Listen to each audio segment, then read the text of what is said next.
Muy buenas tardes a todos, ¿qué tal? ¿Cómo están? Han pasado más de 50 años desde el golpe militar en Argentina. El fiscal Julio César Strássera, en uno de los primeros procesos civiles en el mundo contra dictaduras militares, afirmó que tratar de obtener la paz fundándola en el olvido era un verdadero error. La paz solo puede estar basada en la memoria. Precisamente nuestra invitada de hoy, la escritora argentina Leila Guerriero, rebusca en la memoria en su libro La llamada, retrato de una sobreviviente que pasó año y medio secuestrada y torturada en la ESMA. La antigua Escuela de Mecánica de la Armada Argentina fue un centro de detención, tortura y exterminio durante la última dictadura cívico-militar. Hoy, el lugar de 17 hectáreas, ubicado en una de las principales vías de acceso a Ciudad de Buenos Aires, conserva la memoria de una época de horror, transformado en el Museo Sitio de Memoria ESMA. Allí se inauguró la muestra temporal Ser Mujeres en la ESMA. Entonces lo primero que dijimos es, bueno, ¿qué pasaba a las mujeres en su condición de mujer estando en cautiverio? Y ahí pudimos ver todo un proceso interesante que tiene que ver con los procesos de justicia en esa autopercepción de cómo fue cambiando el testimonio de estas mujeres con respecto a la propia experiencia de haber sido violadas y haber sufrido violencia de género. La exposición con perspectiva de género se centra en los testimonios de 28 mujeres sobrevivientes al centro de detención. Muy buenas tardes, Leila. ¿Cómo estás, Jordi? Un placer estar acá de nuevo. Bienvenida Muchas una vez más a gracias. Radio Francia Internacional. ¿Es posible hacer emerger la verdad de las brumas de la memoria? Bueno, yo creo que sí, poniéndole un poco de, quitándole un poco de peso a esta idea de la verdad, ¿no? Como verdad revelada y única y monolítica. Creo que sí, hay que tener mucho cuidado y hay que buscar la mayor cantidad de testimonios posibles porque la tarea de la memoria humana es editar, borrar, cambiar. Mira, hace muy poco tiempo yo me encontré con una persona que fue muy importante para mí en los años 80. Estaba convencida de que yo había conocido a esa persona en una situación, en un bar, en un pasaje que se llama Pasaje Boggini en la ciudad de Buenos Aires. En determinadas circunstancias, bueno, nos encontramos 30 años después y no había conocido a esta persona ni en Buenos Aires, sino en una ciudad balnearia, no había sido en un bar, sino que había sido como en una situación de paseo. Con lo cual, si alguien hubiera querido contar esa historia preguntándome a mí, hubiera terminado contando una historia falsa. Pero si hubiera tenido los dos testimonios, hubiera llegado a un lugar de... Por eso creo que es importante que las historias siempre tengan que ser como poliédricas, polifacéticas, polifónicas, todo lo poli posible sin que sean policíacas. Ese es el secreto de tu libro. Los psicólogos y la policía precisamente saben perfectamente que somos capaces de crear recuerdos que nunca existieron. Sí. Sí, por supuesto, como este que te acabo de contar. No puedo entender cómo la construcción, se ve que en algún momento empecé a creerlo de esa manera o a contarlo de esa manera. Sí, la memoria es una máquina de borrar, de negar, y bueno, y sobre todo en historias como la de este libro, en la cual, digamos, los relatos son muy fuertes, son muy infelices, son muy tortuosos, y una manera de poder narrarlos también es, bueno, suavizarlos o desfigurarlos un poco, etcétera. Todos sabemos que las víctimas de hechos traumáticos tienden a no querer contarlo, ¿no? Uh-huh. En la Guerra de España, por ejemplo, hay pocos testigos que hayan querido hablar de lo que pasó, ¿no? Sí, a mí es una característica que siempre me llama mucho la atención de gente que ha pasado por eventos traumáticos, no sé, sobrevivientes del Holocausto, gente que pasó por guerras, etc. La negación que existe de hablar, sobre todo con los familiares, ¿no? O sobre todo digo porque es la gente que tienen más cercana y que podrían... He escuchado cientos de historias de personas que no saben qué le pasó al abuelo en la Segunda Guerra Mundial o qué le pasó al padre durante la dictadura de Franco. No sé si tiene que ver tanto con el hecho de que la gente no quiere hablar como con el hecho de que los que escuchan no saben escuchar o no saben preguntar bien. Quizás es un sistema de protección de sí mismo y quizás de su familia también, ¿no? Creo que de ambos lados. De hecho, me parece que los amigos de las personas que pasaron, amigos o familiares de personas que pasaron por hechos traumáticos temen que haciendo preguntas puedan lacerar o abrir una herida que ya está cerrada, pero de todas maneras yo creo que la negación a hablar genera enquistas, situaciones que narradas, contadas, dichas, podrían llevarse con una carga menos pesarosa, ¿no? Pero cuéntanos, Leila, ¿qué es lo que te ha llevado a interesarte por el caso de Silvia Labairú, hija de militar, aunque era piloto de líneas aéreas, Sí. y para convertirse luego en montonera? Sí, bueno, el caso de Silvia tiene muchas particularidades. Es una mujer que militó siendo muy joven en la organización Montoneros, que trabajaba en un lugar tan sensible como era el Servicio de Inteligencia de la Capital, que estaba dirigida por, o sea, digamos, el líder era Rodolfo Walsh, el gran periodista argentino, periodista y escritor. Y Silvia venía de una familia de militares, como vos decís, digamos, se opuso a ese mandato de alguna manera familiar, pasándose a un bando completamente distinto. La característica que tenía el caso de Silvia, bueno, era muy singular por muchos motivos. Era muy joven cuando la secuestraron, tenía 20 años, estaba embarazada de 5 meses, parió a su hija en la Escuela de Mecánica de la Armada, que era un centro clandestino de detención y desaparición de gente en ese momento. Tiene como enorme singularidad el hecho de que su hija no fue apropiada por militares como hacían con tantos bebés, sino que fue devuelta a sus abuelos paternos. Eso es una gran fortuna, que Vera, que es la hija de Silvia, haya podido ser criada por los abuelos. Y Silvia, de alguna manera, a mí me interesó mucho el caso porque fue una de las 3 mujeres, únicas mujeres que hicieron ahora, hace muy poco tiempo, en el 2021 se dio la sentencia. Después de 40 años iniciaron un juicio contra sus violadores. Silvia fue sistemáticamente violada mientras estaba detenida en la ESMA. Y muchísimos años después la ley argentina digamos, dio la posibilidad de que la violación fuera un delito autónomo, que no formara parte del otro, vamos a decir, combo de torturas espantosas, ¿no? Como la picana eléctrica, los golpes, la inanición, etc. Y cuando se abrió esta posibilidad, Silvia y otras 2 mujeres a las que ella no conoce denunciaron a sus violadores. Eso es muy único, la hace muy singular. Y además hay toda una situación en Silvia, que es una sobreviviente, pasó 1 año y medio en la ESMA, fue liberada en junio del 78, y cuando llegó a Madrid en el exilio, un exilio o una vida en Madrid que duró 40 años, que empezó como un exilio y después se transformó en una vida en Madrid, apenas llegó pensando que todo ese infierno que había vivido en la ESMA había terminado, se encontró con una peripecia muy, muy, muy fea para ella, que fue el repudio de sus excompañeros de militancia que la acusaban de sospechosa o de haber colaborado de alguna manera con los militares durante su cautiverio, ¿no? Ella siempre ha protestado diciendo que bajo secuestro uno no colabora.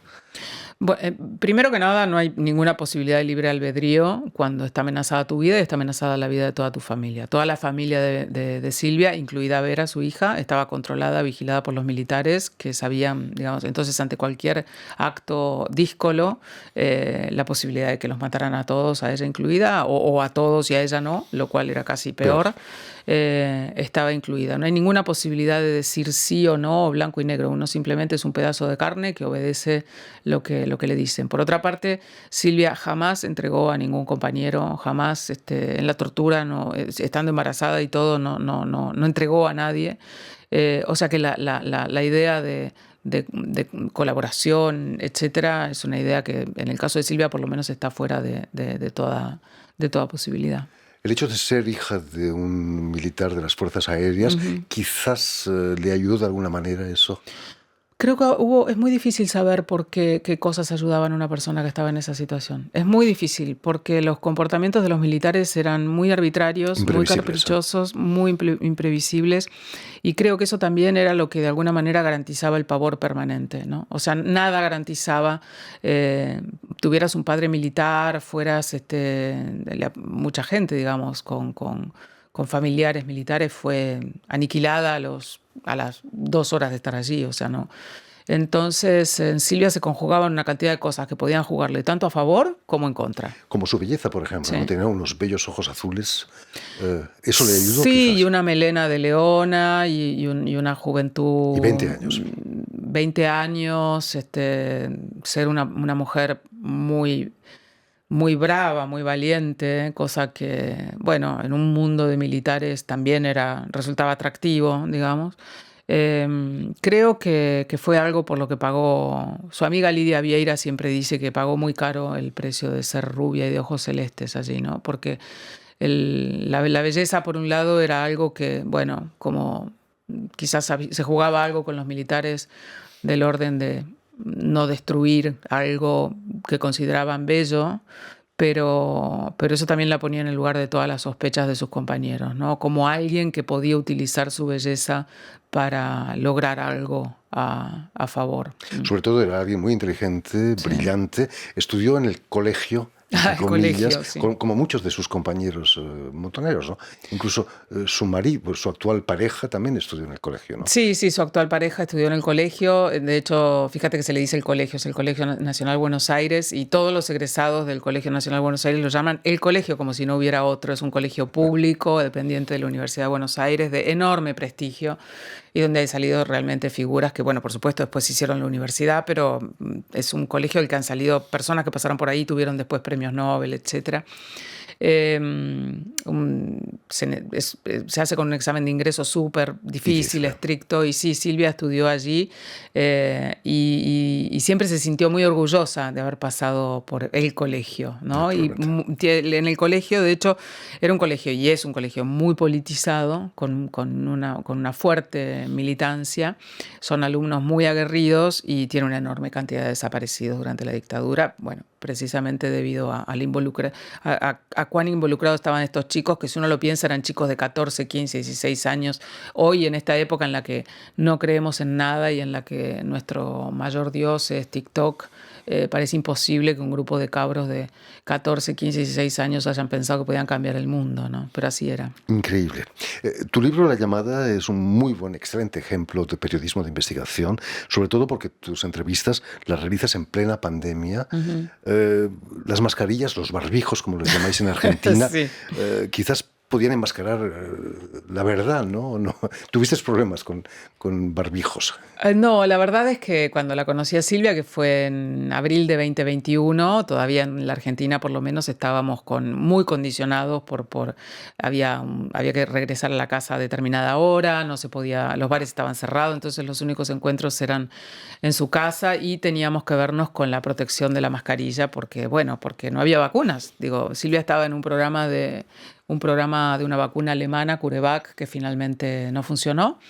Y yo no estaba vacunada porque no existían vacunas, y para gente de mi edad menos, o sea, pero no, la mascarilla nunca funcionó como un problema con Silvia, pero sí me di cuenta que en el mes de octubre, cuando por primera vez pudimos encontrarnos en un bar al aire libre siempre, ¿no? Como era todo todavía tremendo, y allí por primera vez estuvimos hablando 2 o 3 horas sin la mascarilla, y fue como descubrir a otra mujer, porque ahí pude ver todo el abanico de gestos y hasta ese momento cada tanto ella se quitaba un poquito la mascarilla para tomar un sorbo de café en su casa, pero inmediatamente volvía a cubrirse, excepto un día que recuerdo que la bajó y no volvió a subirla, y claro, en la entusiasmo, podemos decir, de la conversación, creo que olvidó regresarla y yo me sentí muy inquieta y así todo no le dije nada. No le dije, Silvia, por favor, la mascarilla.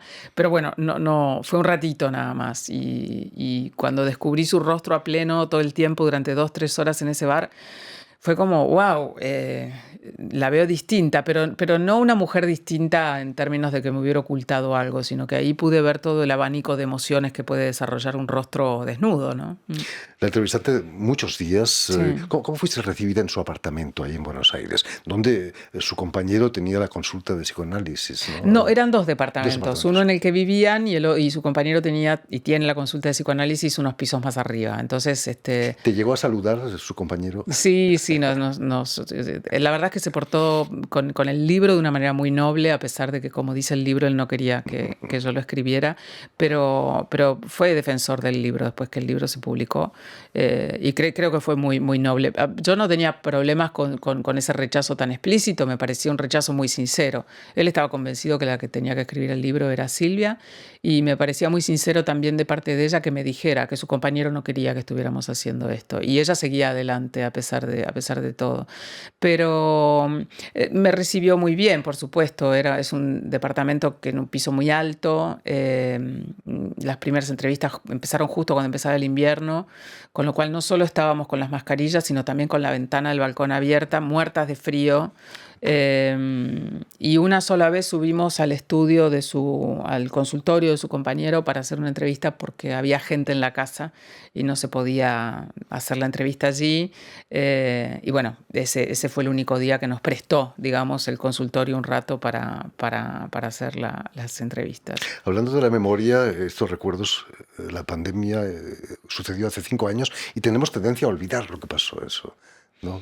Yo no, ¿sabes? O sea, yo lo tengo muy presente y de hecho a veces tengo que retenerme para no seguir escribiendo sobre eso en columnas y algunas píldoras en la radio, algunas columnas en la radio, porque siento que realmente esto que estábamos hablando de que el rol de la memoria muchas veces es la negación y todo esto, con lo de la pandemia ha sido muy brutal, muy brutal. Y creo que hay muchísimas consecuencias, como las que tienen que ver con la salud mental de los más jóvenes, por ejemplo. No solo, pero los más jóvenes están... Hay una alteración completa de muchísimas cosas, hay muchos duelos que nunca se cerraron, no solo de gente que se murió en la pandemia y no se pudo hacer la despedida, sino también de eventos, transiciones en la vida, que son los chicos que no pudieron terminar el colegio con sus compañeros, que no se pudieron ir de viaje de egresados, que no, bueno, digo, un montón de cosas que parece que, bueno, esto ya no importa más. A mí sí me importa. Vos sabés que tengo... En mi computadora en casa, en el fondo de pantalla, todavía tengo, o sea, no en el fondo de pantalla, sino en el escritorio, no es mi fondo de pantalla, pero tengo la documentación del certificado de vacunación y tengo los 2 permisos de circulación que habíamos sacado como periodistas, mi compañero y yo, para poder ir por la ciudad. O sea que eso lo tengo muy presente todo el tiempo. Yo no me olvido. Creo que si fuera... no sé, si hiciera un poco de ejercicio de memoria, creo que podría recordar cada mes y cada semana de todos esos días. Ni siquiera podía salir a correr, ¿no? Tú que eres una deportista. No, se podía salir a hacer las compras. Recuerdo que me agarraban nostalgias, como no se podía viajar y yo viajo mucho, y hay una ciudad que para mí es una ciudad muy querida, que es la ciudad de Madrid. Empecé a sentir una nostalgia tremenda por el sonido de los semáforos para gente no vidente, el pipi. Extrañaba tontamente ese sonido, que era como no sé, como el sonido de estar en mi otra casa, ¿no? Sí, fue yo por suerte tengo un compañero que tenía y tiene mucho temple. Yo también soy una persona muy fuerte, pero creo que él era mucho más optimista que yo. Para mí era el fin de todo. No sabíamos nada. Leila, me parece muy interesante en tu libro el hecho de mostrar un cierto amateurismo sobre todo entre los montoneros, hacer autocrítica que podía levantar ampollas, ¿no? En tu libro, ¿cómo ha sido visto en Argentina ese libro? Mira, no sé particularmente esa parte. Creo que en algunos ámbitos, sobre todo académicos, abrió una conversación, pero no es una conversación que esté abierta a nivel público. ¿No? O sea, no es un libro que haya llegado a debates televisivos ni ese tipo de cosas. Silvia cuenta que tenía un arma que nadie le había enseñado cómo usarla, ni siquiera a limpiarla. Sí. Sí, Silvia es muy crítica con toda esa etapa de su vida. Eran muy jóvenes, además, ¿no? Ella tenía 20 años, estaba en Montonero desde los 18 más o menos, había empezado a militar en el Colegio Nacional, pero no es la única que es crítica con Montoneros en el libro. Con matices, hay otras personas que también son críticas con la organización, sobre todo con el hecho de, haberse sentido, solos, abandonados, cuando la dirigencia se marchó al exilio. Y Silvia tenía críticas también, como esto que podría llamarse una crítica casi, no sé, doméstica, digamos, el hecho de que te den un arma y no te enseñen a usarla. Le resultaban, no sé, muy ridículos los entrenamientos que se hacían en las ciudades de la costa argentina, qué sé yo, que llevaban a la gente allí, los enseñaban a hacer, no sé, viste, como arrastrarse por las dunas y todo eso. Silvia lo contaba como con un sentido, como en qué estábamos pensando, ¿no? Pero yo creo que también a la par de eso, claro, a ella todo eso le hizo tanto mal, digamos. Pero a la par de eso, yo a todos les preguntaba, viste, como si recordaban el grado de convencimiento que tenían en ese momento. Y era un grado de convicción que yo creo que hoy en día no podemos imaginarlo. Esto que te decía, ¿no? Gente muy joven, convencida de que iban a cambiar el mundo. Lo que pasa es que, bueno, lo que Silvia hace es desembestir a toda esa juventud heroica, digamos, de que era puro heroicismo. O sea, había cosas que a ella no le gustaban y que a otros compañeros de ella tampoco le gustaban, como, qué sé yo, el trato machista con las mujeres, como, bueno, toda esta sensación de nos dejaron solos, etcétera, ¿no? Es cierto que Silvia ha pedido disculpas a su hija por haber quedado embarazada en plena militancia montonera. Sí, es algo que han hablado mucho. Yo no sé si Silvia siente culpa, lo que sí siente es mucha responsabilidad por el hecho de que ver a su hija haya nacido en un centro clandestino, que haya sido traída al mundo por un médico cómplice de los militares, que después fue condenado, por el hecho de que estuviera en el parto la misma persona que después la violó de manera serial, digamos, hasta que ella fue liberada. Sí, ella siente mucha responsabilidad por eso. De todas maneras, creo que habiéndolas visto juntas varias veces, lo que yo puedo percibir entre ellas es como una enorme complicidad. Son dos mujeres sumamente inteligentes, muy críticas también, la una de la otra. Por supuesto, la hija mucho más crítica de la madre, ¿no? que la madre de la hija. Y hay algo muy gracioso en Vera, que le hace mucho bullying a la madre. Sí, se burla muchísimo de la mamá. Es el deber de los hijos. En el fondo. Sí, Silvia lo toma, se ríe muchísimo. O sea, digamos, yo creo que si las mismas cosas que Vera le dice a Silvia se las dijera a cualquier otra persona, recibiría un piñazo. Pero Silvia de Vera puede soportar lo que sea. Vera lleva una vida maravillosa de cardióloga en Aberdeen, ¿no? En Escocia todavía sigue allí. Sigue, sí. Es una cardióloga muy prestigiosa y seguramente llegará muy lejos con su carrera, sí.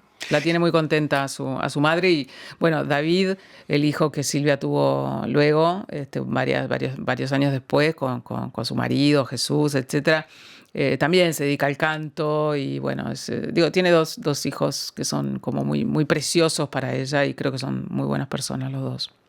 En fin, pues ya lo saben, todo eso y mucho más lo tienen en La llamada, el libro de Leila Guerriero, que ha sido editado en Francia por Rivage y en castellano por Anagrama. Muchísimas gracias, Leila, por habernos traído tantas cosas buenas con este libro. No, a vos, Jordi, un placer estar acá. Permíteme también que dé las gracias a Vanessa Loiseau, a Suel Kedir y a Adrián Toureau, quienes se han ocupado hoy de la realización del programa, y también saludar a nuestros telespectadores, porque también los tenemos, como otros, en toda América, desde Chicago hasta la Patagonia, gracias a una cadena de televisión que se llama UCL, un canal latino, y una red que se llama TAL, que reúne televisoras públicas y universitarias de los dos continentes. Y a ustedes, muchísimas gracias por su atención y les damos cita para una nueva edición de El Invitado de Radio Francia Internacional.